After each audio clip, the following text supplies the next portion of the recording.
I'll say it this way because that's what it felt like. Savasana hit. And I was like,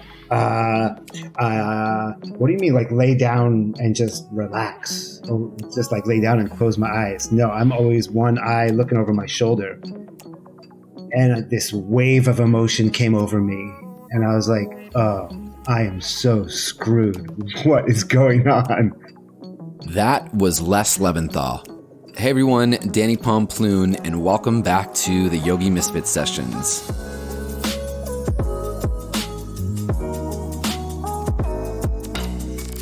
Today I've got session 111 with the one and only Les Leventhal. If you don't know Les Leventhal, you don't know Les Leventhal. He was a teacher in San Francisco for quite a while. I am lucky enough to have met the man in real life multiple times and to have been harassed by the man. Les is, you guys, he's unlike anything else. He's such a cool dude, so grounded, down to earth. And he's also one of those people that just won't let you get by on your bull crap. Like, he just does not buy it. And he also won't let you get by your own bull crap. It's pretty amazing. He's got a gift in doing this in the best way possible. It really just kind of pulls a mirror up to your face. Les wrote a really awesome book called Two Lifestyles, One Lifetime. He's got an amazing story about his life and just how he got into yoga and what it was like before then and how he got sober. And some of the stories in this book, like I remember when I first read it, I was on a plane headed over to somewhere, wherever it was. And my jaw was just like, what? It was pretty incredible. And he just shares so openly and so raw. And yeah, he's a force. He's been traveling all around the world, teaching yoga, sometimes comes back to San Francisco, and now he's out in Florida, hanging out with his partner, and he's living the dream out there and really loving the sun and the warmth. Les, when you listen to this, it was such a pleasure to have you on the show. Those of you listening to the show, thank you guys so much for supporting our community here and continuing to build the Yogi Misfit Sessions. It just keeps getting better and better and better, and it's all because of you guys. It's because of the reviews that you leave. It's because of the comments that you send over on Instagram, and just everything that you guys do to make this show incredible and to keep it going. It's unreal that we get to do this all the time. So with that being said, you can always go check out the podcast support page. You can check out us out on iTunes and leave a review. And let's get into it. Here goes session 111 with Les Leventhal. Love you, Les.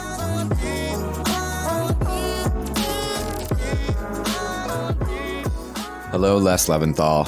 Hi, Danny Pomploon. How are you? I'm lovely. Danny Pomploon, blah, blah, blah, blah, blah. Pomploon. It's a tough one. Some people can get it. Some people don't get it. I often get like pomplin or plum. It's like, I don't know, a tongue twister, I guess. Why would you go plum when you can just go pom-pom? You could go pom-pom too. I'll take Danny Pom-Pom. That sounds cool. I like pom-pom. Okay. All right. Ladies and gentlemen, moving forward, I am Danny Pom-Pom. Yeah, pom-pom. We'll make you French. Oh my God. Les, first off, I miss you. It's been way too long. And I want you to move back. In Asheville. Yep. So you've officially abandoned me for about 6 or 7 months now. I want you to know that these issues are going to stick with me for quite a while, and I'll be billing you for therapy. I love receiving invoices. San Francisco misses you, though, a ton. I'll be back. When are you planning on coming back? I only said I'll be back. I have, in our world, we're trying to help people to be more present. And in the work that we do, we have to step out of the present moment and plan for the future. And I'm coming up against not a struggle with that, but just backing off with how much I am planning my life and how much travel and how much teaching. And that was a piece of my last year. That's what allowed me to come to San Francisco to teach for 5 weeks. I was supposed to take last year off. Right. But in opening that sort of channel of nothingness, some really amazing opportunities showed up. And one of them was teaching in San Francisco. Another one was I went and taught on this mega yacht for 3 weeks, which was totally insane. That sounds cool. It was cool. It was interesting. It was something so completely different. I got to see how other people walk in circles that I'm like, what is going on here? But I also got to see, people who are very suspect of other people and what they're doing and why they want to talk to them. I got to see a bit of myself, and kind of when I found yoga coming through there, like suspect, like, who are you and what do you want from me? Right. Yeah. Right. Interesting. It was interesting. And then I got sick after Asheville. I had some crazy liver stuff going on. And I was, for the very first time in my life, in and out of the hospital, which was super scary because I can be dramatic. You? And, no. Yeah. And I thought, wow, I just spent a night in the hospital and they're not letting me out and they don't know what's going on and no one knows what's going on and no one knows what's going on. Right. And I was not moving. And I'm still not 100% healed. Like my yoga practice itself is like pranayama, very basic yin-y restorative. I don't have endurance to go and go and go. And the thing that's been helping me build some energy and strength back is my love and practice of Zumba. Yeah, that's right. That's right. I forgot you're totally a Zumba dude. You love it. I love it. You post videos about it. I actually went this morning and I made it through about half of a class, which is good. But in the middle of the class, a friend of mine said, "Did you look at yourself in the mirror?" I'm like, "Yeah, no, I don't do that anymore." And the sweat that I created on my shirt was the shape of a heart. I'll post that later. That's awesome. I love that. Yeah, we should use that actually for the show picture. Okay, that would be great. I can send it to you. So Les, I want to get into we finally got to hang out and connect this last year and become friends. But I'd heard so much about you for years, like ever since I first moved to the city, and I'm coming up on 6 years now. When I first started teaching at Yoga Tree, I honestly can't even tell you how many times I'd heard about Les Leventhal. And, it was very similar stories. We both had addiction issues. We both were queer men. We both discovered yoga and really started to do the thing. And so, a lot of we have multiple mutual circles, but a lot of people were like, you got to meet Les, you got to meet Les, you got to meet Les. And then I think I ended up reaching out to you. It was via email or something like that. We finally got to hang out and go to dinner and chat and talk. And, for me, it was definitely we'd known each other for ages and ages and ages. And, and then also I had picked up your book, which is actually sitting in my hands right now. And as I started to read your story, I was like, oh my God, totally parallel lives almost, you know? So you have an incredible story. And you tell it so beautifully in your book through the yamas and the niyamas. But I would love to, have, or even our listeners here, just tell us about it. What was it like, and how did you get to the point where you wrote a book about it? Okay. Here's the next. Yeah, I love the next. The book is amazing, by the way. The next 5 hours of your life. Listen up. Yeah, I was born and raised in New York, and I always knew I didn't belong there. So when I was 17, I was always running away from home. When I was 17, I finally ran away for good to West Hollywood, and I was just attracted by all the things I saw in magazines, which was honestly, naked men, really cute men, and this sort of glamour and glitz of Hollywood, and I didn't care what grit or dirt or crime that came along with. And so I kind of went as this sort of, I had this just willingness to go jump into anything that was going to be anything. And the truth is, when I arrived, it was about, food, clothing, and shelter. Well, I didn't really care about the clothing part, but food and shelter. Still don't. Yeah, in some cases I still don't. This is true. And I was too young, and no one really wanted to hire me. I was under 18 and no one wanted to. There people were like, stay away. You're going to help us break the law if we hire you for anything.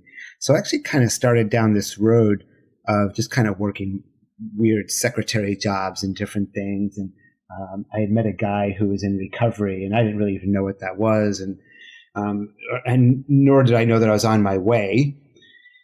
And things were actually kind of okay for a couple of years. And then I turned like 19 and I was like, okay, I'm ready. My body, I felt like, of course, living in Hollywood, I was like, I feel like my body is in a place that other people could appreciate it, that I'm worthy of the looks that I have to get work, whatever work that is.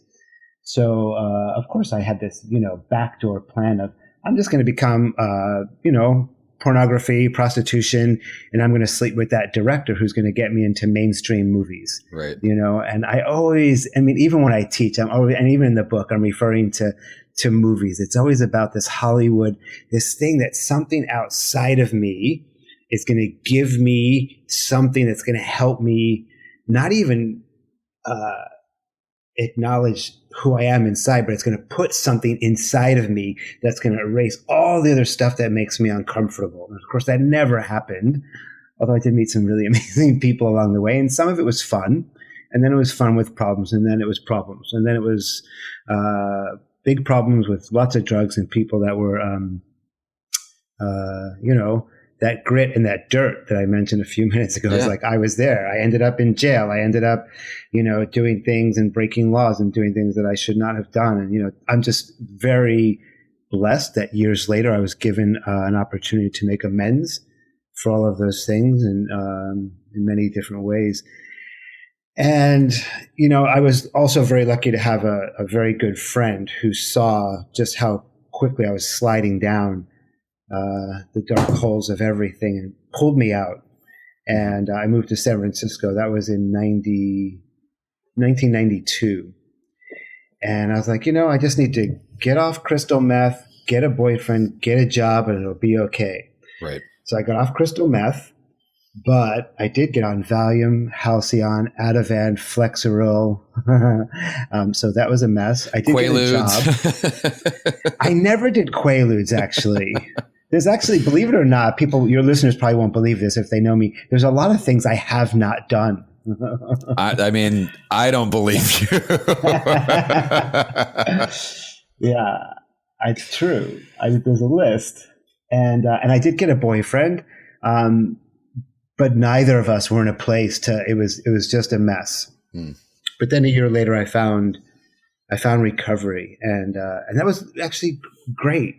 And I stayed clean for almost 5 years. And I went back and got my GED, and I got a college degree, and I got this crazy big job that would make my family really happy, and started making tons of money, which still didn't make my family really happy. And it was just a very interesting, weird time. So with my best information of being too young and now being a college graduate, making lots of money, I decided to go back out and drink and use like a madman for 3 years. But that's when I met Joe. And that's also when I found yoga. Mm-hmm. And it all didn't mix well. I was like, I really wanted to date this amazing man. I really wanted to do this amazing yoga thing that was like, what is all this? And because I remember that first class, this is a piece of the book. That first class was Steph Schneider. Mm-hmm. She was subbing at Gold's Gym on Brannan. And that was in January of 1999. And the floor was cold and the mats were disgusting. And there's those big windows there so all the men can see inside. And I was like doing these things that I didn't know. I thought, I don't want to look like a fool. And all these people that I want to date for, 10 or 15 minutes. Yeah. Or maybe an overnight if I can handle that. Because, coming from that other world, I had, long dates that lasted more than an hour without cash transactions were not familiar to me. Right. And were really a struggle. So there I was taking this class and, oh gosh, it was such a mess. I had no idea. And she was teaching like forest yoga, like Nauli and Uddiyana Bandha and all this stuff. I'm like, what is this? Wait, Steph was teaching forest yoga? Yeah, that's who she originally trained with. Oh my God, this is news to me. Oh yeah. Steph was a big forest teacher when she first started it, even at Yoga Tree. Wow, I had no clue. Oh yeah. Wow. Good times. Good times. And at the end, Savasana, like I'll say it this way because that's what it felt like. Savasana hit. Yeah. And I was like, what do you mean, like lay down and just relax? Right. Or just like lay down and close my eyes? No, I'm always one eye looking over my shoulder. Right. And this wave of emotion came over me. And I was like, oh, I am so screwed. What is going on? Yeah. And, I remember walking out of that class so slow. And my friend that I went with said, are you okay? And I was like, I don't have any words. I can't talk right now. I'll see you later. And I was like, I have to have more. As a good addict, I need to have more of this. Right. And so I started doing some classes with a guy named Michael Cooper. I don't know if you know that name. I don't. He taught at Yoga Tree Stanyan. And I'll put it this way, he was one of us. Okay. And many years later, when I was teaching at Yoga Tree Stanyan, which was 2005 and 6, he came in one Sunday in a complete blackout. And not too many years later, passed away from, what we do. And but he was a great, amazing teacher. Like an hour class, like if we did Warrior 1, Warrior 2, side plank, forward fold, Savasana, it was a lot. Right. And that's what I needed. I needed gentle, easy, simple stuff back then because that's all my mind could comprehend. Sure. Yeah. And then, I had had like a little growth on my testicles. And so I went and got all that checked out. And the person who checked that out, little did I know who he was. His name was Rusty Wells, working at Davies. And I was like, what is that little ball on the ball? And he's like, I'm not your doctor. I can't talk about that. He's like, I'm just going to let you know that the doctor will talk to you. Like, I don't want to see the doctor. I see you. I see the extra spot that shouldn't be there. He's like, I can't talk to you. He's such a gentle, caring soul. Didn't know who he was from Adam. And a couple of months later, I was at Pete's Coffee, which I just got a delivery of yesterday. I still get Pete's Coffee delivered here in Florida. And I had my yoga mat over my shoulder and my gym bag, and I was getting my double espresso so I could pump an hour of weight and then go do a yoga class with Howard Tom at the time that I'd moved on to. And this guy taps me on the shoulder and he's like, hey, good to see you. And I was like, hey, it was Rusty. He's like, I didn't know you practice. And I'm like, practice what? I didn't know the word practice. Right. And he said, there's this really amazing studio around the corner. There's this great class on Sunday mornings at 9 a.m. You should check it out. I was like, I'm into checking new stuff out. Sure, why not? I don't know what a yoga studio is. Right. And so I went and I walked up the stairs. There's incense everywhere. And I thought, this is the place my mother warned me about. And I walk into this room, 140 people, Sunday morning, 9 a.m. They're all warming up in handstand. And I thought, again, I felt screwed. Right. And in walks Rusty with his tambourine. And I thought, Hare Krishna, here we go, here we go. And the chanting started. I'm already sweating, so I'm uncomfortable. And the chanting started, and now here comes more tears. Right. And I was like, what is this? What is yoga? What? And no one could answer my questions, right. I'm like, I'm having this, and I'm like, and so I just kept going, and I kept going, and I kept going. And then somewhere along the line, someone said something about, oh, you should do one of his workshops. I'm like, what's a workshop? And like, oh, it's like 3 hours. I'm like, why would anybody do 3 hours of yoga? That's the most insane thing I've ever heard. Right. 5 days of meth, I understand. 3 hours of yoga? Because that makes total sense. My capacity for flexibility in the mind did not exist when I started yoga. But I tried it. And I was like, that was amazing. Again, everything I did in yoga for the first time was always amazing. And then someone said, hey, this woman, Anna Forrest, is coming to town. So now we're like a couple of years in. And this woman, Anna Forrest, is coming to town. I'm like, okay. And they said, she's really intense, but you're really intense and you probably really like it. And I thought, I'll go. And so I went I remember going to the first workshop, and it was a Friday night, and we were doing back bends at like 10:30 at night. And I was like, I didn't sleep that night. I got up the next morning after like 1 hour, and I was like ready to go. I felt like a complete meth head. It was fabulous. And she did 2 sessions on Saturday. And then that evening, a bunch of us went to eat dinner. And I thought I must be starving. So I ordered a ton of food. but I didn't eat that much. And that was my first sort of like, I was like, why did I not, like, I didn't eat all day. Why did I not eat? And I started making like little connections of like, I wonder if there's something to yoga and nutrition and how I, eat to numb my feelings and don't eat to when I'm hungry and to actually nourish myself or to even think about what I'm eating. And I started doing more with her. And then someone said, you should do a teacher training. I'm like, that seems pointless as well as all the other stuff I've already done with yoga. And Joe and I managed to stay together. I got clean again in 2001, and we went through lots of therapy and programs and stuff. And he came home one day. He's like, I'm going to quit my job from software and go into design. It was a natural thing for him. And like a year later, I was like, wow, his life looks amazing. And I get to be a part of it, but I want to quit my job. And he's like, what are you going to do? I'm like, I don't know. Maybe I'll go do a yoga teacher training. And he said the same thing I said. Why would you do that? And I was like, I don't know. I said, but I need to take some time off. I was so burnt out from my bank job. And I thought I can just go do a month of yoga. And obviously it changed my life again. And it changed my life again. It's like, I want to say it changed my life in so many ways, but in that the way we say it changed one thing, which was everything. And it even changed everything so much. So I remember driving home thinking, how am I going to, like, I felt like such a different person. I thought Joe's not even going to know how to talk to me and I'm not going to know how to talk to him. Mm-hmm. And I felt sort of boxed in a way. And I thought, I'm really in trouble. And I got home from the training and I called the woman who was managing Yoga Tree at the time. There were only 4 studios back then. And I said, hey, what's going on? And she's like, oh, it's a mess. Jamie Lindsay quit. No one's showing up to teach the 6 a.m. classes. And I'm like, I wake up at 5 every day. I'll do it. Like, you just finished your training 10 hours ago. Right. They're not gonna hire you. Right. And I'm like, so the salesman in me was like, tell them that, or remind them that every day at 6 a.m. they're losing money. Right. Not just from the people who are coming, but from the people who are going to actually end up never coming back because no teacher's showing up. And I'll do it. So that was on a Thursday. On Friday, they had me teach a mock class to a few people. And I started teaching Monday morning. Like the week after 5 days after the training ended, I started teaching 6 a.m. classes.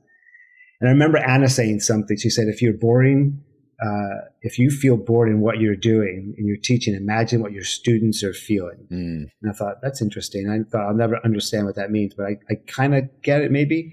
And like 2 months later, a woman came up to me and said, do you ever teach any other sequence besides this forest stuff? Right. And what I heard her say is, I'm bored of your teaching. And I thought, oh, wow, I didn't expect that lesson so fast. So I started realizing, I kind of miss my vinyasa and what we did with Rusty and Janet and what Steph had started moving into and everything. And so I started switching back a little bit and mixing things up, and I started feeling good about that. And then how the Yamas and the Yamas came into my life was a workshop with T.S. Little. I actually don't remember. I think it was T.S. Little. I found him because we were going to Santa Fe and someone said, oh, you should look up T.S. Little. Of course, I said, who's T.S.? Who is she? Little did I know it was a he. And he did something on Yamas and the Yamas. I thought, this is amazing. I thought, and I don't really understand how to, because for me, yoga was just about getting on the mat at that point. Right. And I really wasn't hearing this yoga off the mat. And so that was the first time I started looking at that. I thought, how do I start incorporating this? And then I was on a retreat with Rusty and Janet in Mexico at Isla Mujeres, Hotel Nabalom. I think that was like 2004 or 5. I don't remember the dates of that.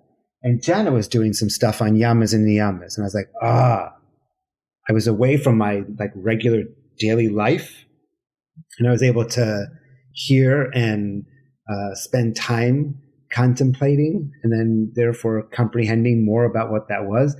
And I started looking at about how that applied to my life, and not just my yoga, but my recovery, and how I treat others and how I take care or don't take care of myself. And I got really interested in how to start weaving this into teaching, because it was Sean Korn who, at one of the Chicago Midwest yoga conferences that don't happen anymore, but she came up to me and said, she goes, do you talk about God when you teach? And I'm like, no. And she's like, why? I'm like, because it just feels like it's too dancey on the edgy, pushing people. And I want to open up space that people can explore whatever they want. And she said, but your whole life is about God and higher power and all that stuff, right? And I said, yeah. And she said, so basically you're violating one of the yamas, like you're stealing. Like our stay is non-stealing. You're stealing from people the experience of the truth of who you are as a person off the mat. And now I started to really understand yama niyama, on the mat, off the mat. And so I remember the first day I threw it out there, because usually I would sit up on that stage and I would set the intention with my eyes closed. Not this day. I kept my eyes open because I wanted to see if people's body twitched at all. And a couple did, but it felt amazing. Mm-hmm. It was like, when you're holding a secret and then all of a sudden you like let the secret out, and the only person that thought it was going to be a big deal was the person holding the secret. Mm-hmm. It's almost like everyone else was like, thank you, God. Like, thank you for, we feel the words of your truth. And it's so good that you got comfortable in letting us experience all of who you are, so we can then open ourselves up to what you tell us to do, which is exploring who we really are. Mm-hmm. So that just opened up a lot of new ways of teaching for me, and looking at things like, what is warrior one? What is warrior two? What am I feeling in these poses? What am I trying to get in touch with? What am I trying to avoid getting in touch with? And then I had an assistant, and she said, have you ever thought about writing a book? And I was like, I'm from Hollywood. I've thought about books. I've thought about movies. I thought about running for mayor, because the very first mayor of West Hollywood, he did pornography. And I thought, well, if he can, I can. Totally. Yeah. And so we embarked on this project, which was a lot of work. And she said, who's your audience? And I said, my audience is gay men, youth in their teens, drug addicts, runaways. And she laughed, and I thought, it didn't seem funny to me. And she said, were you reading books back then? I was like, no. She's like, so that's not your audience. She's like, you're not going to sell a single book if you think that's your audience. Right. And she said, go think about that. And I thought, my audience is for the people that the lives are affected by that, whether they get to stay in touch with that person or not. In my life, there are people who have come back into my life. There are people who said, we don't care what you're doing in your life, stay away from us forever. Other people we've just drifted.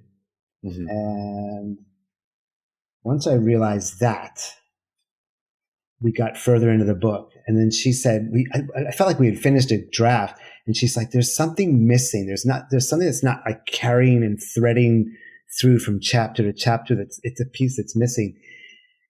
And she's like, what's the most important part of what you teach right now that's not in this book? Mm-hmm. And I was like, there's nothing about the yamas and the niyamas. She's like, exactly. Right. She's like, how come we didn't get to that? I'm like, I don't know. She's like, why don't we make the chapter headings around the yamas and niyamas and talk about it in how you both violated each of those and then came into a place of not necessarily recovery, but of awareness with each of those, and how you practice those in your life, and what you do with people who are in your life that absolutely violate those things against you, whether it's knowingly or not. And then we started rewriting the whole book, and I was like, this is never going to end. And I really started looking at, wow, where am I still violent, even with my thoughts? Mm-hmm. Where am I violent with my actions and my words, or even on social media? Where do I steal people's time? And brahmacharya was a really interesting one, right? Celibacy, not my lifestyle. And I thought I had to come to a reading that offered me this option to look at my relationships, whether they're sexual or non-sexual, and to address the issue that's been the golden issue of my life, which is intimacy, right? Which is like funny because God gave me this job to teach yoga, to be intimate with thousands of people all over the world for years. Sure. And so, some days it's really easy, and other days it's like, oh my God, people showed up. What am I going to do now? and because I never like to reach back into my hip pocket and just throw something out there from memory. I like to get really in touch so people walk away like I walked away. I want people to walk away from a class, a workshop, or a training with this idea of, I have no idea what just happened. Mm-hmm. I feel paralyzed and energized all at the same time, which was my experience. And then it's like, what do I do with this? And how do I take this into my life? And then the biggest pieces were the niyamas and like taking care of myself, and my big one right now is CELTA, which is, the translation of CELTA, the niyama is, from cleansing arises disgust for one's own body. And I thought, I don't like that so much, and so last year was a cleansing, and then to get sick, I was like, because I still have that piece in me. It's like, I know I'm 51, but I'm bringing my health back to 18. Right.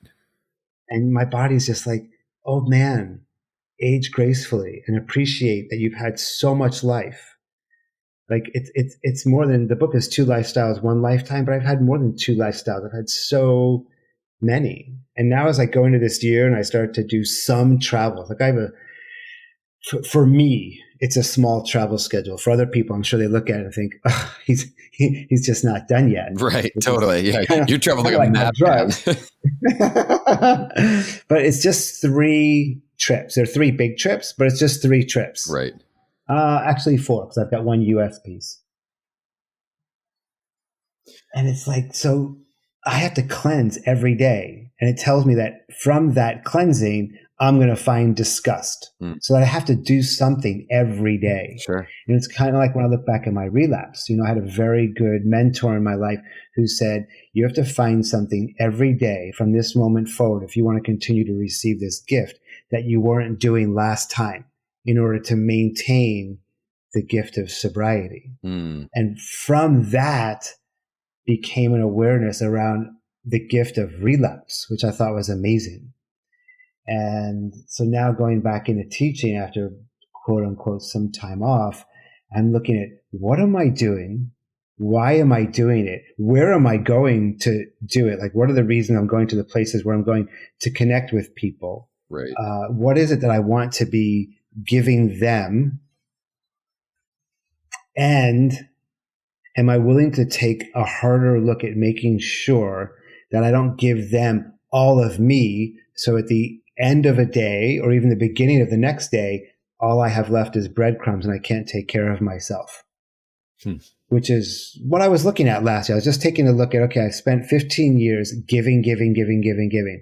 Without any doubts, the most amazing gift was to give. Right. Like, I received so much. For me, watching people transform their lives the way yoga transformed mine, I loved witnessing that. I loved watching people walk into training saying, I can't. And then within 30 days, like, oh my God, I can. I had no idea. Thank you so much for trusting me. Thank you for seeing something in me that I couldn't see in myself and giving me tools to explore that, even though many days I wanted to chop your head off. Which is like how I felt about Anna some days during the training. I thought, you're not allowed to treat me this way. Like, I paid you thousands of dollars to shut up. And she was like, actually, it's not why you paid me thousands of dollars. And years later, looking back, it's like, this, I was trained very well. Right. My alignment with her at the time where she was in her life and teaching, and with where I was in my life needing a teacher, was perfect. Perfect. And so now the book for me is, to tie all this up, is it's a tool to help people who may have been, I'm going to say this in a weird way, but left behind. Because when I was in Bali a few years ago, which I thought I was going to live in forever, but we didn't, this woman stopped me one day at the end of the day, and I was tired and exhausted. I didn't want to talk to anybody. And she said, I need to talk to you for a minute. And I had a choice. I thought I could just say, not today, or I could just not be so selfish, and realize she needed to say something. And she said, I just finished reading your book. So I stopped. I just finished reading your book, and I came to Bali for 6 months, and it's just been, a few weeks, and I didn't know why I was here. And she said, my son committed suicide a few months ago, and I'm lost, and I didn't know what my life was going to be about. And of course, I contemplated, do I need to continue having a life myself? And then I read your book, and she said, I realized that I'm supposed to go out and help other people who are survivors. And I thought, oh my God, I would have missed that. Right. I would have missed that gift. And I never profit from my book. I take whatever money it makes, and I pour it back into the book and advertising and into some speaking engagements. And right now, because I teach so much in Australia and all their fires, so I posted last week that whatever money I make for January, February, and March, I'm taking all of the profit and sending it down to Australia. And awesome. To help them. That's awesome. Yeah, and it's like there's like a million things to help out, right? There's stuff here in Florida I could help out with. There's the homeless in San Francisco. There's always like a million places, and it's always so challenging to make that decision and to post something like that, because it hurts my heart when I get messages from people. It's like, wow, why you don't even live in Australia? Why are you doing that? And what about here? And what about us? And it's like, And, but that's the piece where I realize that I spread myself too thin sometimes, and I want to make sure that, as best I can, I maintain a piece of being a student of yoga for the rest of my life, as much as I am passionate about teaching. Mm. I mean, there's so much wisdom in not only everything that you just said, but, even in the book, the way that you've so skillfully weaved in the different yamas and the niyamas, and even just in the way that you tell your story, I think it's so brilliantly put together. And I now understand too how your book had to go around like a couple of times before it was actually ready. You know what I mean? And when we finished, I think we had just moved to Bali and we were just finishing it. And Barbie's the woman who helped me write it. We didn't talk for a couple of months, and she sent me a message. She's like, what are you doing? I'm like, oh, we're just getting settled in Bali, la, la, la, ta, ta, ta. And she's like, I'm talking about the book. What are you doing? And I was like, well, we're done. And she's like, you think you're done. She's like, you just had this amazing experience of whatever, your release and cathartic everything. She said, but if you don't publish this book, it's violating the Yama of Ashte. It's another form of stealing. I was like, oh, who are these people in my life holding me accountable? Right. It's like, but thank God for those people. Yeah. To remind me, because I forget. I still forget. And I always want to remember, like, when people say, oh, like, you know so much. It's like, no, the truth is, I actually don't know a lot. It's just from sitting and doing some daily practice that I'm able to see, like, just like a couple of steps ahead. Like, I don't see down the road. I don't see down the road in a few months from now or a few years from now. I just see what's really going on. Right now we're here in Florida, and my father-in-law's health is in full decline. And, we were with him at Christmas, and Joe was with him the past few days, and he's worse. And we knew we were meant to be here. And Joe got home last night. He's like, thank you so much for being willing to change our lives again, so that we could be close to family. And, I've always had this thing about how to define family. And I've never been able to define family the way I wanted to define family, Brady Bunch. Mm-hmm. And it's not been my experience. And family has shown up for me in many, many different ways. And his family has shown up for me in so many amazing ways that I never expected. So to hear them be grateful that we're here to be able to help out, it's like that teaches me a bit of more of like that study of the self, mm-hmm. about how it's from the selfish to the selfless, and that my teaching of yoga and my practice of yoga with them is to just be witness. Right. They're an hour and 20 minutes away. We drive over Alligator Alley and we say, do you need anything? And of course the answer is always no. Right. And so we just sit. Yeah. And we wait and we listen. And sometimes it takes a few minutes and sometimes it takes a few hours, and they say, could you help us with the laundry? Could you help us get some food? Can you help us? And that's the thing that I'm hearing more as I get older. I'm hearing people say, can you help us? And I'm watching this great divide across the world of people like, I'm busy. I'm too busy. I'm too worried. I'm too worried about what I've been trying to stockpile for my own life that it might get taken away from me. There won't be enough for all. Mm-hmm.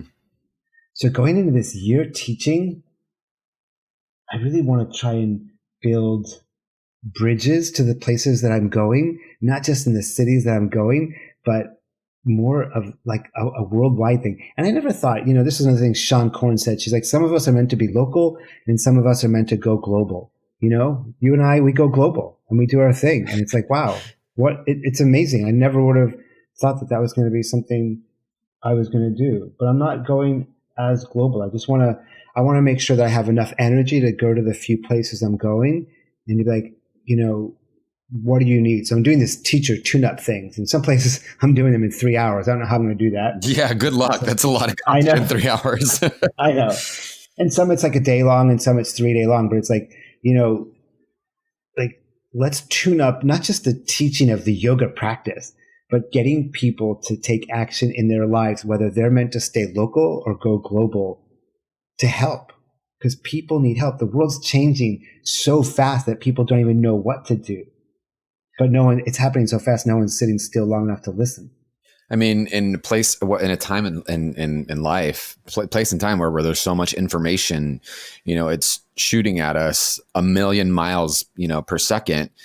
But we're starving for wisdom. We're starving for listening. We're starving for like some really, rooted information, like something like as simple as the Yamas and the Niyamas and how to practically bring them into our day-to-day lives. And the other piece for me, here's the big one in watching. This is such an interesting part of living in Florida. It's an elderly community living here in Fort Lauderdale, and there's the retired people, and there's people who are still here working. And so I look at that sort of that non-coveting and the non-greed piece, mm-hmm. and how people are so good. It's this piece for me was working through shame around what my past was and making sure that I don't compare what's happening in my life or inside my spirit and my soul with how other people might be presenting how they look on the outside. Because that's always a trap. I talk about that a lot when I teach.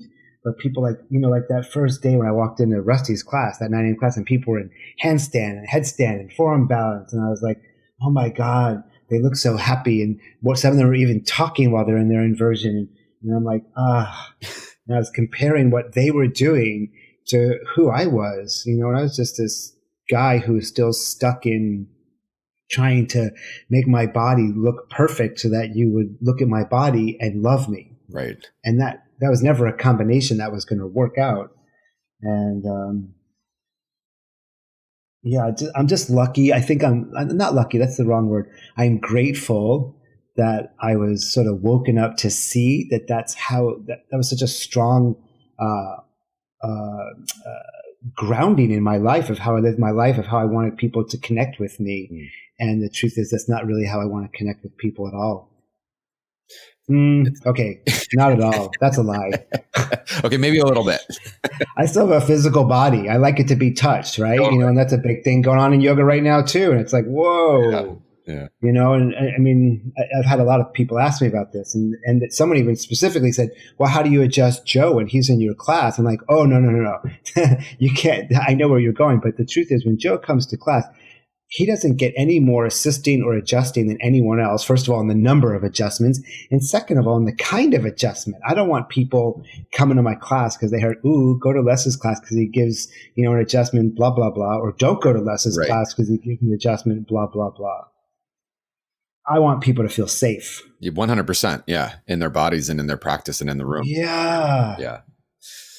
Les, I mean, even the second time reading your book, it's every single time I read it, I'm in a different place in life and I always get something out of it. And, just watching you from afar and connecting with you from afar and in person, it's been such a gift and such a treat because you have this wisdom and you're so shameless about everything. It's in a great way. It's inspiring. It's inspiring to hear you speak, and it's inspiring to see someone show up and just be, fuck it, here I am.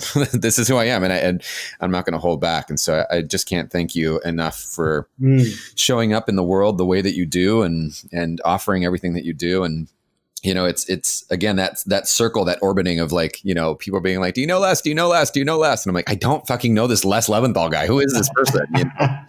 And as soon as we got to connect, I was like, I get it. I understand.